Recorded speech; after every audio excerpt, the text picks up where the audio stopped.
Praveen star health president club మెంబర్ని and welcome to the Praveen hub YouTube channel. ఈరోజు ఏంటంటే ఇక్కడ సంతోష్ సార్ అని చెప్పి రెంజల్లో అయితే మా ఫ్రెండ్ ద్వారా మా ఫ్రెండ్ చెప్పాడు అన్నట్టు వాళ్ళ రిలేటివ్స్ అని చెప్పి పాలసీ చేయండి, వాళ్ళకి పిల్లలు ఉన్నారు అన్నట్టుగా. అంటే మనం వెంటనే టోటల్ ఫ్యామిలీకి హెల్త్ ప్లాన్ ఇచ్చాము. సెప్టెంబర్లో చేసుకున్నారు సార్ వాళ్ళు. తర్వాత అసలు ఏం జరిగింది, తర్వాత వీళ్ళకి బెనిఫిట్ ఏం పొందారు, తర్వాత మా సర్వీస్ ఎలా అనిపించిందో సార్ మాటలను తెలుసుకుందాం. నమస్కారం సార్. నమస్కారం. ఇప్పుడు సెప్టెంబర్లో మీరు పాలసీ చేశారు కదా, అసలు మీకు తీసుకోవాలని ఎలా ఎందుకు అనిపించింది పాలసీ? అంటే నాకు ఒక పాప బాబు, వాళ్ళకు అప్పుడప్పుడు ఫీవర్ వస్తూ ఉంటుంది. హాస్పిటల్లో అడ్మిట్ అవ్వడం, మధ్య అడ్మిట్ అయినప్పుడల్లా ఒక 30,000 40,000 కట్టాలంటే బాగా ఇబ్బంది ఉంటుండే. ఇక మా ఫ్రెండ్ వల్ల ఇట్లా చెప్పిండు, నెలకు ఇట్లా స్టార్ హెల్త్ ఇన్సూరెన్స్ కట్టుకో, ఒక్కసారి సంవత్సరంకి ఒక 20,000 కట్టుకుంటే ఏమైనా హెల్త్ ఇష్యూ ప్రాబ్లం అయినా కానీ, నీకు పిల్లలకు ఏమైనా ప్రాబ్లం అయినా కానీ, నీకేమైనా ప్రాబ్లం అయినా కానీ, అంటే ప్రాబ్లం అయినా కానీ వాళ్ళు ఒకసారి నీకు స్టార్ హెల్త్ ఇన్సూరెన్స్ వాళ్ళు 5 lakhs దాకా ఇన్సూరెన్స్ ఇస్తారు. ఆ తర్వాత ఆ పైన కూడా నీకు ఇన్సూరెన్స్ ఉంటుంది. మళ్ళీ అలా ఒకసారి క్లెయిమ్ అయినాక కూడా మళ్ళీ తర్వాత నీకు మళ్ళీ ప్రాబ్లం అయినా కూడా సంవత్సరం వరకు, మళ్ళీ సంవత్సరం లోపు ఇంకేం ప్రాబ్లం అయినా మళ్ళీ ఇంకో 5 lakhs దాకా ఇన్సూరెన్స్ ఇస్తారు అని చెప్పేశాడు. అప్పుడప్పుడే నేను నా దగ్గర డబ్బులు లేకున్నా కానీ సార్ ప్రేమ్ సారే ఆయన సొంత డబ్బులతో నాకు ఇన్సూరెన్స్ చేసిండు. ఆయన డబ్బులు నేను తర్వాత ఇచ్చినాను. అది నేను సెప్టెంబర్లో చేసుకున్నాను. నాకు మొన్న మేలో నాకు మా బాబుకు హెల్త్ ఇష్యూ. యాక్చువల్గా మనం సెప్టెంబర్లో సార్ అసలు ఈఎంఐలో చేసామన్నట్టు మీకు చాలామందికి తెలుసు. ఇప్పుడు నేను చాలామందితో డిస్కషన్ చేశాము. అక్కడ ఏంటంటే మన దాంట్లో ఇప్పుడు హెల్త్ కవరేజ్ తీసుకుందాం అనుకుంటే మీరు ఈఎంఐలో మంత్లీ కట్టుకున్నా కానీ మీకు కవరేజ్ అనేది ఫుల్ కవరేజ్ ఉంటుంది అన్నట్టు. అంటే ఇప్పుడు ఎగ్జాంపుల్గా మంత్లీ ఒక 2,000 ఉందనుకోండి కట్టడం, 2,000 అలా కట్టుకున్నా సరే మనం తీసుకున్న మొదటి నెలలో కానీ తర్వాత రెండవ నెలలో కానీ ఏదైనా అన్ఎక్స్పెక్టెడ్గా మనకు ప్రాబ్లం వస్తే హాస్పిటల్లో మాత్రం ఫుల్ అమౌంట్ కంపెనీ పే చేస్తుంది అన్నట్టు. మీరు ఈఎంఐలో కట్టారు కదా అన్నట్టుగా ఎటువంటి ప్రాబ్లమ్స్ ఉండవు. మీరు ఈఎంఐ రెగ్యులర్గా మంత్లీ కట్టుకుంటే సరిపోతుంది. మధ్యలో మీకు ఎన్నిసార్లు ప్రాబ్లం వచ్చినా సరే కవరేజ్ ఇస్తాం అన్నట్టుగా సార్తో అదే విషయం డిస్కస్ చేసామన్నట్టు. సార్ కూడా ఇంట్రెస్ట్ చాలా ఉండడం వల్ల 1 weekలో సార్ నాకు డబ్బులు వస్తే సాలరీ ఉందంటే ఆ టైంలో మనకు ఇంకోటి మెయిన్గా మన దాంట్లో కవరేజ్ రావాలంటే 30 days అవ్వాలన్నట్టు. 30 days మనం తీసుకునే 30 days కంప్లీట్ అయిపోతే జనరల్గా అన్ని ప్రాబ్లమ్స్కి కవరేజ్ ఇస్తాం అన్నట్టు. సో అందుకే ఆ టైంలో సార్కి అలా చెప్పి మనం చేయించాము. తర్వాత మే నెలలో సార్ కూడా కట్టేది ఈఎంఐలోనే కడుతున్నాడు. ఇప్పుడు సెప్టెంబర్ అని అంటే అక్టోబర్ నుంచి ఈఎంఐ స్టార్ట్ అయింది. అక్టోబర్ ఓకే 7 నెలలు ఈఎంఐలో కట్టాడు. అనుకోకుండా వీళ్ళ బాబుకి హెల్త్ ప్రాబ్లం వచ్చింది. అక్కడ మనకు క్యాష్లెస్ హాస్పిటల్లోనే అడ్మిట్ అయ్యాడు. అక్కడ ఎలా జరిగిందో ఒకసారి సార్కి అడుగుదాం. సార్ అప్పుడు మీ బాబుకి ఎలా ఉండే సిచ్యువేషన్ మళ్ళీ హాస్పిటల్లో కూడా ఎలా ట్రీట్మెంట్ చేశారు? హాస్పిటల్లో కూడా బాగా ట్రీట్మెంట్ చేశారు. ఏంటంటే వాళ్ళు ఏమన్నారు, నీకు స్టార్ హెల్త్ ఇన్సూరెన్స్ ఉంది కాబట్టి నీకు ₹1 కూడా మేము కట్టించుకోము, ఖాళీ మా ఫస్ట్ అడ్మిషన్ ఫీజు ఒక 500, నీకు తర్వాత డిశ్చార్జ్ అయినాక సారు ఏమైనా సిరప్స్ రాసిస్తాడో ఆ సిరప్స్ ఛార్జ్ మాత్రమే పడుతుంది.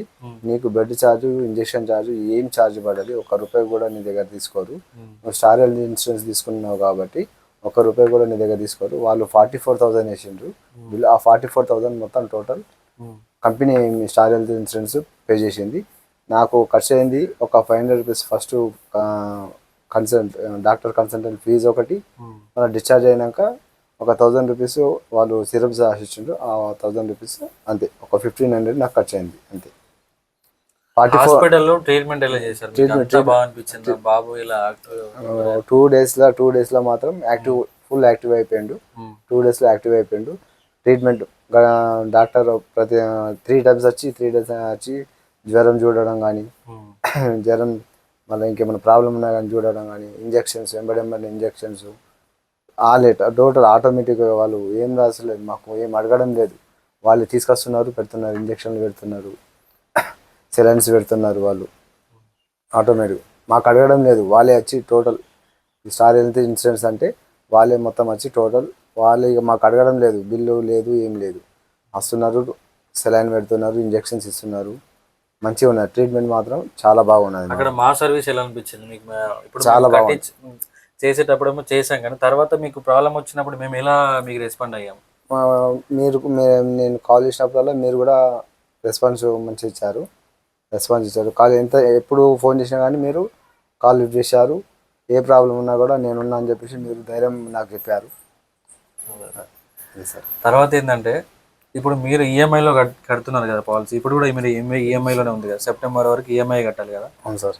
ఇప్పుడు ఈఎంఐలో కడుతున్నా, మరి మధ్యలో ప్రాబ్లం వచ్చింది, ఫుల్ అమౌంట్ మీరు కడతా అనుకున్నారు, ఏదైనా ప్రాబ్లం వస్తే మేము చెప్పాము మీకు కడుతుందని, మీరు హాస్పిటల్ అడ్మిట్ అయిన తర్వాత అనుకున్నారా ఫుల్ అమౌంట్ కడుతుందా, నేను ఈఎంఐలో కడుతున్నా కదా అన్నట్టు? అక్కడ మీకు ఎలా అనిపించింది ఫుల్ అమౌంట్ కట్టిన తర్వాత? కంపెనీ ఫుల్ అమౌంట్ కట్టాలనిపించింది. ఫుల్ అమౌంట్ కూడా ఒకటేసారి కట్టాలనిపించింది. ఫుల్ అమౌంట్ అంటే కంపెనీ మీరు ఈఎంఐలో కడుతున్నా కానీ హాస్పిటల్లో టోటల్ బిల్లు కంపెనీ కట్టేసింది కదా. కట్టేసింది. అవును. కంపెనీ టోటల్ బిల్లు కట్టేసింది కదా, అక్కడ మీకు ఎలా అనిపించింది? హాస్పిటల్లో ఫుల్ అమౌంట్ కట్టింది కదా కంపెనీ, మీరేమో ఈఎంఐలో కడుతున్నారు. అవును. అనుకున్నారు అసలు ఫుల్ అమౌంట్ కంపెనీ కడతాదని? నేను నాకు మీరు చెప్పారు కదా, దాని మీద నాకు ఏం డౌట్లు ఏం లేకుండే. నాకు అక్కడ డాక్టర్ కూడా చెప్పాడు, బాబు నీకు ₹1 కూడా నీకు ఛార్జ్ పడదు, నువ్వు టెన్షన్ తీసుకోకు, ఇంకో 2 రోజులు ఉండు, మీ బాబు తగ్గిపోయింది, ఇంకో 2 రోజులు ఉండు, నీకు ₹1 కూడా తీసుకోకుండా నీకు బిల్ అమౌంట్ బిల్ అమౌంట్ రాదు అని చెప్పేసి సార్ కూడా నాకు ఇచ్చాడు. హోప్ ఇచ్చాడు. ఓకే. తర్వాత ఏంటంటే ఇప్పుడు ఈ వీడియో చూసే వాళ్ళందరికీ మీరు ఏమని చెప్తారు? ఈ వీడియో చూసే వాళ్ళందరికీ నాకైనా కాదు, వేరే వాళ్ళ మీ ఇంటి పరిస్థితి బాగా కావని, ఎప్పుడు ఎవరికి ఏం జరుగుతుందో ఎవరికి ఏం తెలియదు, కానీ మీరు స్టార్ హెల్త్ ఇన్సూరెన్స్ కట్టుకోండి. ఎందుకంటే మంత్లీ 2000 అంటే 2000 కాదు, సంవత్సరంకు 20,000 అంటే మంత్లీ 2000 వస్తున్నది. 2000 మనం ఖర్చు పెట్టే చిల్లర ఖర్చులకు 2000 ఎక్కువ ఏం కాదు. మనకు 2000 ఎక్కువ ఏం కాదు. చిన్న ఖర్చులకు 2000 ఎక్కువ ఏం కాదు. కట్టుకుంటే మీకు హెల్త్ బాగుంటుంది. మీకు ఎప్పుడన్నా ఏమైనా జరిగినా కానీ సార్ ఇన్సూరెన్స్ 5 lakhs దాకా, హెల్త్ ఇన్సూరెన్స్ వాళ్ళు 5 lakhs దాకా ఇస్తున్నారు. 5 lakhs దాకా ఇస్తున్నారు. ఇంతకంటే ఇక మీకు ఆప్షన్ అనేది ఏం లేదు. చాలా బాగుంది సార్ మీ స్టార్ హెల్త్ ఇన్సూరెన్స్. అంటే నేను వేరే వాళ్ళకి అడిగిన, వేరే వాళ్ళంటే మీరు స్టార్ హెల్త్ ఇన్సూరెన్స్ కడుతున్నారా అంటే స్టార్ హెల్త్ ఇన్సూరెన్సే కట్టుకోవాలా, అదే బాగుంటుంది అని చెప్పేసి.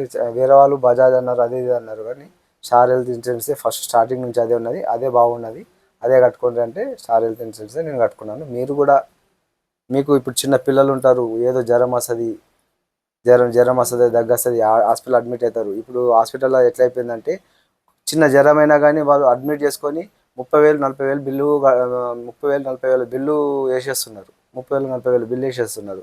అది మనం ఆ టైంలో మన దగ్గర డబ్బు లేకపోతే, ఇప్పుడు మనం ఈ ఇన్సూరెన్స్ ఇట్లా కట్టుకున్నాం అనుకో, మనకు ఉపయోగపడుతుంది కదా. అట్లా ఆలోచించుకోండి మీరు కూడా. అయితే థ్యాంక్ యూ. ఇంకోటి ఏంటంటే సార్, ఇంకోటి ఏంటంటే సార్ ఆల్రెడీ మొన్న రీసెంట్గా వీళ్ళ బ్రదర్ వాళ్ళ ఫ్యామిలీది కూడా పాలసీ చేంజ్ చేశారు, హెల్త్ పాలసీ. తర్వాత ఏంటంటే మీరు ఇంకా మీ తెలిసిన వాళ్ళకు కూడా అందరికీ చెప్పండి చేసుకోమని. అండ్ మన కంపెనీ కూడా థ్యాంక్ యూ చెప్పాలి కాబట్టి థ్యాంక్ యూ స్టార్ హెల్త్ అని చెప్పండి. Thank you star health. Thank you star health. Okay.